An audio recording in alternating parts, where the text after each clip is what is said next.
3 months from today, you could wake up as someone entirely different, freer, stronger, and more grounded than you ever thought possible. Or you could wake up 3 months from now and find yourself exactly where you are today, repeating the same patterns, facing the same frustrations, and watching the same cycles play out like clockwork.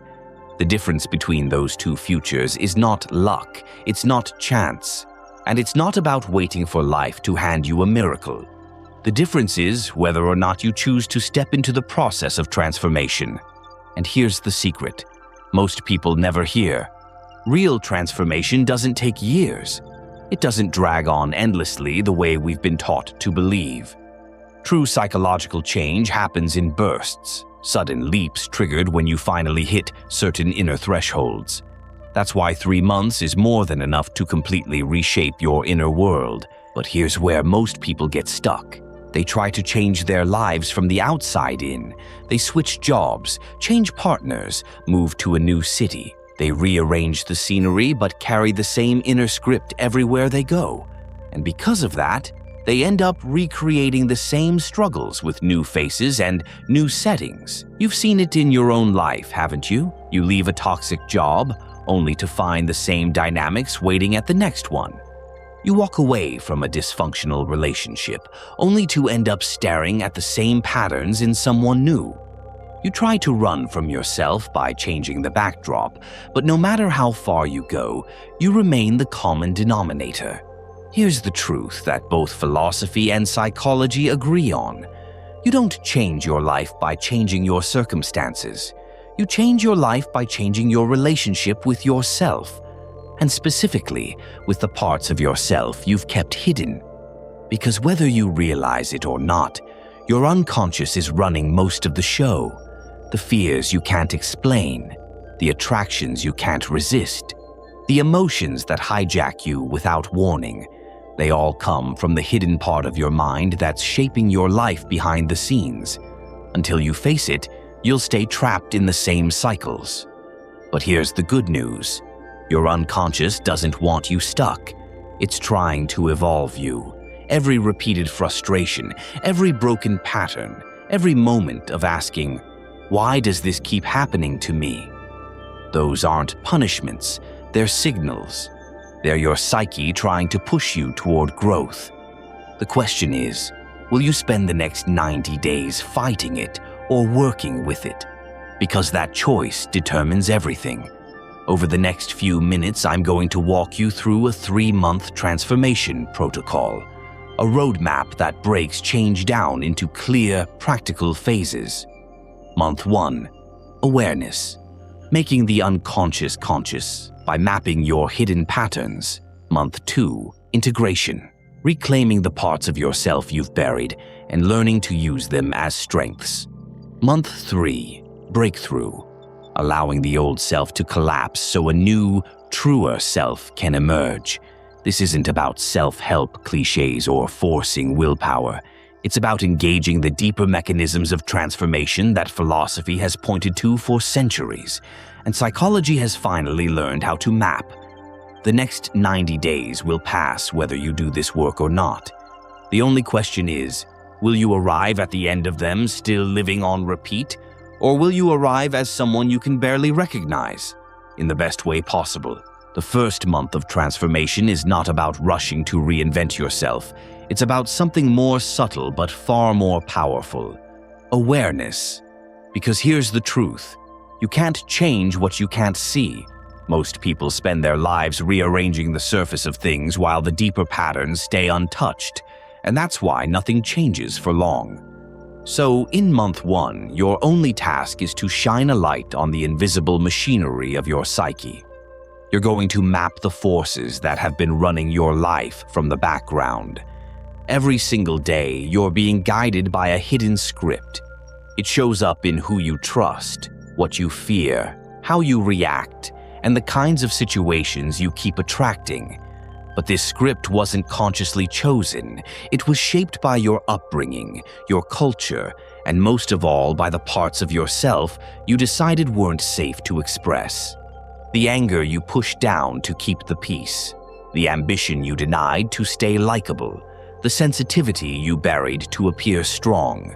All of it got locked away in your unconscious, and now it leaks out in disguised forms, patterns that repeat, emotions that ambush you, relationships that seem to recycle.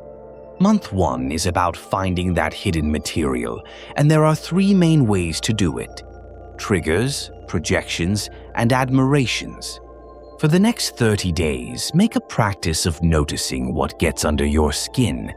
Every time you feel a strong emotional reaction, anger, disgust, defensiveness, shame, write it down. The rude driver, the arrogant coworker, the needy friend. And here's the secret. Those reactions are never just about the other person. They're about you. When someone's arrogance infuriates you, it may be because you buried your own confidence years ago. When someone's neediness disgusts you, it might be because you rejected your own vulnerability. When someone's selfishness enrages you, it could be because you've spent your whole life denying your right to care for yourself. Your triggers are coordinates, pointing directly to the parts of yourself you've disowned. The second practice is spotting projections. These are the moments when you're absolutely certain about who someone else is: lazy, weak, cruel, fake, and you feel it with conviction. The stronger the certainty, the more likely it's a projection. Why? Because the unconscious often hides by externalizing what we can't bear to see in ourselves. A man who can't face his own fear of failure might label everyone around him as useless or incompetent. A woman who rejects her own ambition might accuse others of being too power-hungry. In reality, they're looking at reflections of themselves. When you catch yourself making absolute judgments, pause and ask, what part of me am I really talking about? The third signpost is the most surprising: admiration. Think about the people you put on pedestals: the writer whose creativity feels out of reach, the leader whose confidence seems untouchable, the friend whose courage you envy. What if I told you those qualities are not theirs alone? They are yours, but projected outward. This is what philosophers and psychologists call the golden shadow. Just as we project our rejected flaws onto others, we also project our buried potential. We see brilliance in others because it's dormant in us. Your admiration is a clue to your highest self. For 30 days, all you're doing is logging these observations. Don't try to fix them yet, and don't get stuck analyzing them to death. Just write them down. By the end of month 1, you'll have a powerful map of your unconscious, your triggers, your projections, and your golden shadow. A mirror showing you not just who you think you are, but who you really are, both in the light and in the dark. And that's when the real work begins. Because once you see clearly what's been hidden, you're ready for month 2. Integration, where you stop running from these parts of yourself and start reclaiming them as strengths. Awareness is powerful, but awareness alone isn't transformation. Month 1 showed you the map, the hidden patterns, the parts of yourself you've been avoiding, the qualities you've buried. But a map is useless unless you actually start walking the territory, and that's what month 2 is all about. Integration. This is where you begin taking those disowned parts of yourself and learning how to bring them back into your life, not as problems to be eliminated, but as strengths to be reclaimed. And here's the paradox. The traits you've been rejecting are not your enemies, they're raw energy. And once you integrate them, they stop sabotaging you from the shadows and instead begin empowering you in the light. The first step of integration is to stop treating your shadow like a monster to be destroyed. Instead, approach it as a misunderstood part of yourself that only wants to be heard. That suppressed anger doesn't exist to make you violent. It exists to give you boundaries. That denied ambition isn't here to make you greedy. It's here to push you toward growth. And that buried sensitivity isn't weakness. It's the doorway to empathy and connection. Once you begin to relate to your shadow with curiosity instead of fear, something powerful happens. The traits that used to show up as destructive patterns start showing up as creative power. One of the most effective tools for doing this is something psychologists call active imagination. It's not complicated. It's simply a way of creating a dialogue with the parts of yourself you've ignored. Here's how it works. Pick one quality you logged in month 1, say, anger. Sit quietly, close your eyes, and let that quality take on a form in your imagination. It might appear as fire, as a warrior, as a wild animal, or even as a child throwing a tantrum. Don't try to control the image, just let it reveal itself. Then speak to it. Ask questions like, why are you here? What do you need me to know? What gift are you trying to give me? And then listen, really listen, not with logic, but with openness. It may feel strange at first, even childish, but what you'll discover is that these inner figures have intelligence. They know things you don't. They've been waiting for you to notice them. One man discovered that his anger wasn't trying to ruin his life at all. It was trying to teach him how to stop being walked over. Another found that his so-called selfishness wasn't cruelty. It was self-preservation, the part of him that knew how to say no. When you open dialogue, these energies no longer need to hijack you because they've finally been acknowledged, but dialogue is just the beginning. Integration also requires practice. You need to express these qualities in small, healthy ways. If you've been terrified of anger, practice setting one clear boundary this week. If you've rejected ambition, take one simple step toward a personal goal you've been postponing. If you've buried sensitivity, allow yourself one moment of honest vulnerability with someone you trust. Small actions create big openings. Every time you reclaim a shadow trait, the energy locked inside it flows back to you. It feels like pieces of yourself clicking back into place, like discovering fuel you didn't realize you had. By the end of month 2, you'll notice a shift. You feel more whole. Not perfect, not finished, but no longer at war with yourself. And that shift is critical, because as long as you're fighting your shadow, you can't move forward. But once you integrate it, your unconscious stops sabotaging you and starts collaborating with you. This doesn't mean life suddenly becomes easy, but it does mean you finally have the inner resources to face it with authenticity. You're no longer running from yourself. You're working with yourself. And that prepares you for month 3, the stage of breakthrough, where all the tension between who you've been and who you're becoming finally cracks open and gives birth to a new identity. By now, you've spent 1 month shining light on what's been hidden, and another month reclaiming the parts of yourself you buried. And as you step into the 3rd month, something incredible begins to happen. The old you can no longer hold together. This is where real transformation takes place. Think of your old identity as a container. It's the story you've been telling yourself about who you are, your roles, your defenses, your habits, your patterns.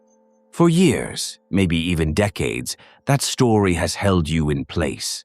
But now, with your shadow mapped and integrated, the pressure starts to build.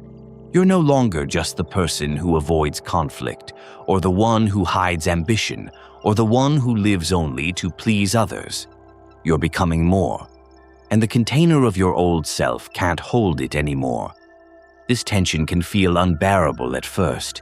You might feel caught between 2 worlds, the familiar comfort of your old patterns and the terrifying unknown of who you're becoming.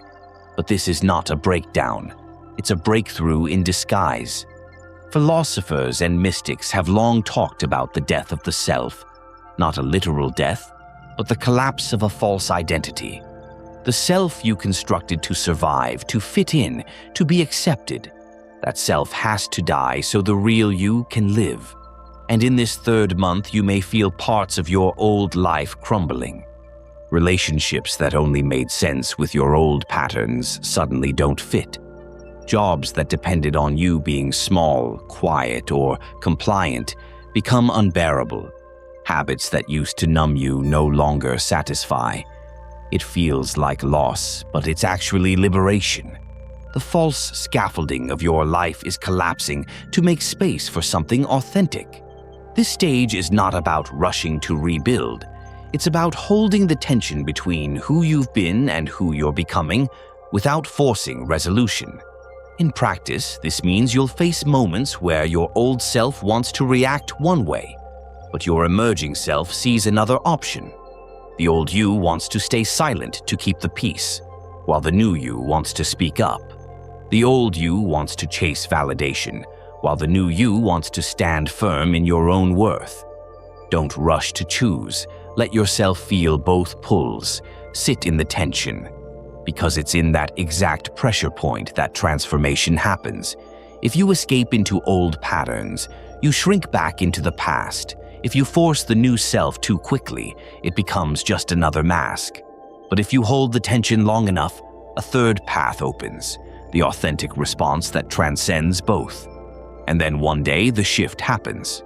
It doesn't come with fireworks. It comes quietly, but unmistakably.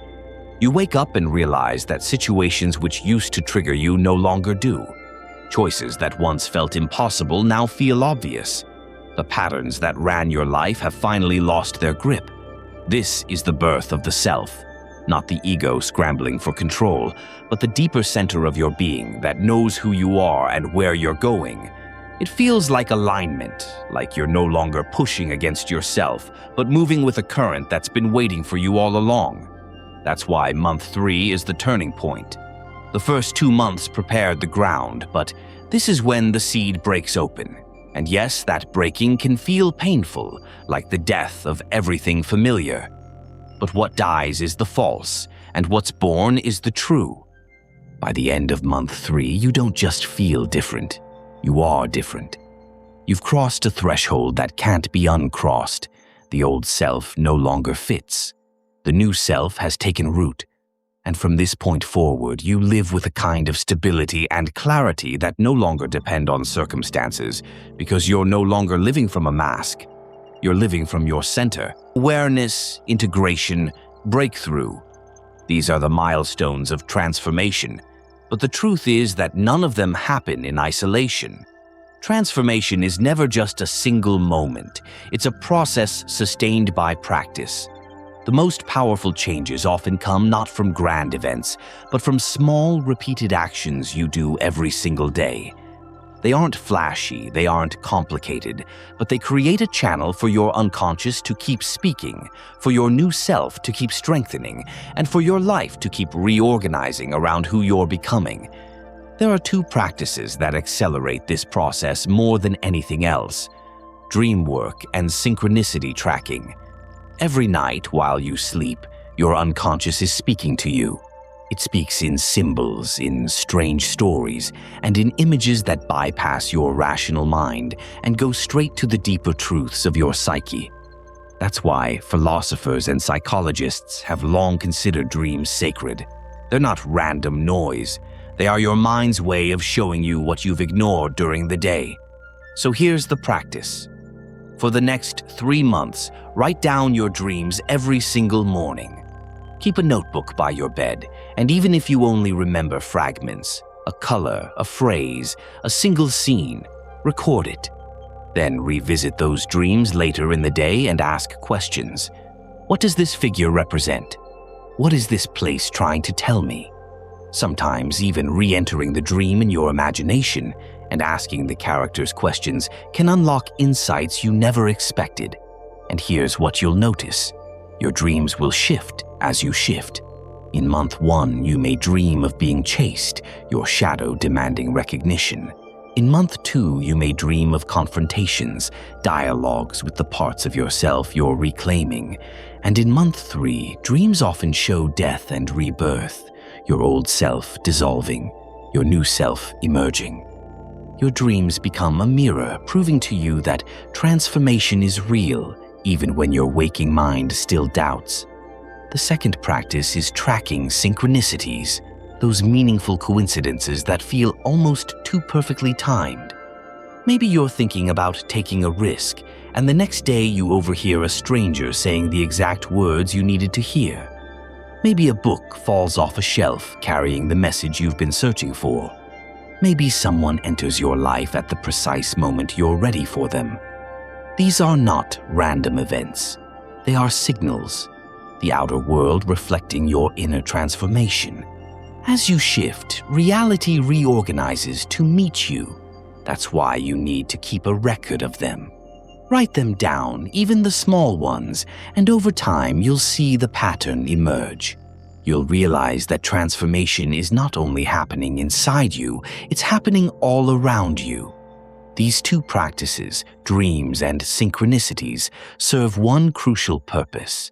They keep you connected to the deeper process at the very moment your ego wants to quit. Because let's be honest, by month 2 or month 3, resistance will show up. You'll feel doubt. You'll want to slide back into old habits. Your mind will whisper, "This isn't working. Nothing's really changing." That's when your dream journal and synchronicity log become lifelines. They show you undeniable proof that change is happening whether your conscious mind wants to accept it or not. They remind you that you're not forcing transformation. You're collaborating with it. You're in dialogue not just with yourself, but with reality itself. And here's the most beautiful part. Once you pass a certain threshold, the process begins to carry you.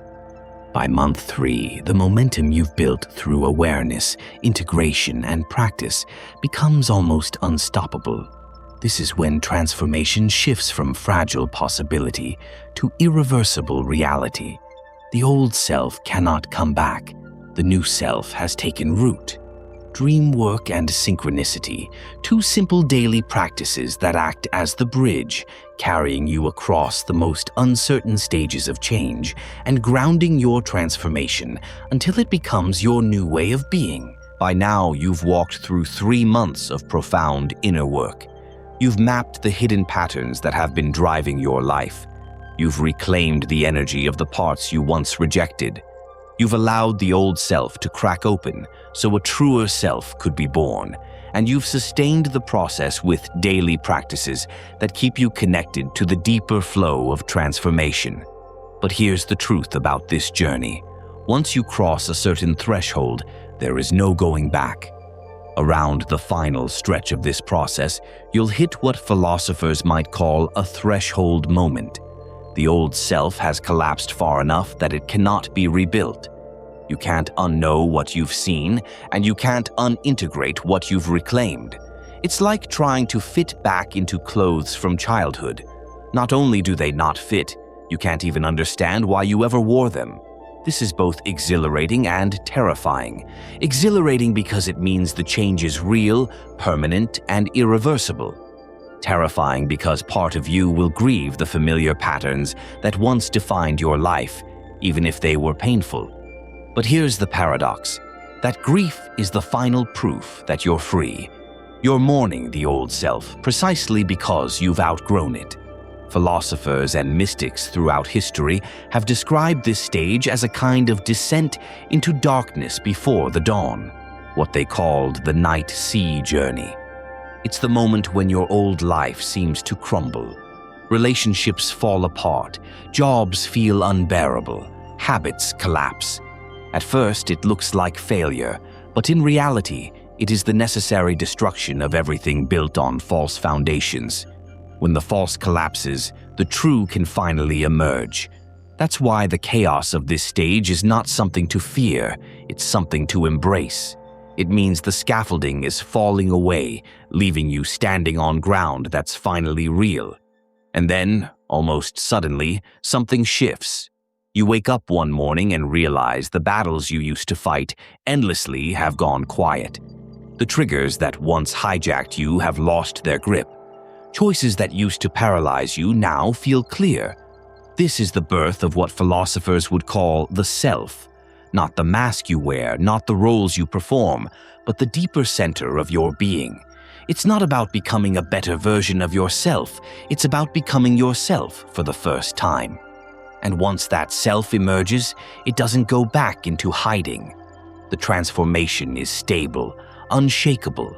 The old identity is gone, and the new one is rooted. Here's the most important thing to understand. This transformation is not reserved for a chosen few. It's not for people with perfect circumstances, unlimited resources, or endless free time. It is available to anyone who is willing to face themselves honestly, to do the uncomfortable work of awareness, integration, and breakthrough. The next 3 months are going to pass anyway. The only question is, how will you use them?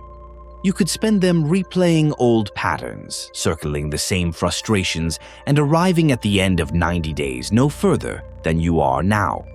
Or you could spend them stepping into the process that philosophers and psychologists have mapped for centuries, the process of becoming who you really are.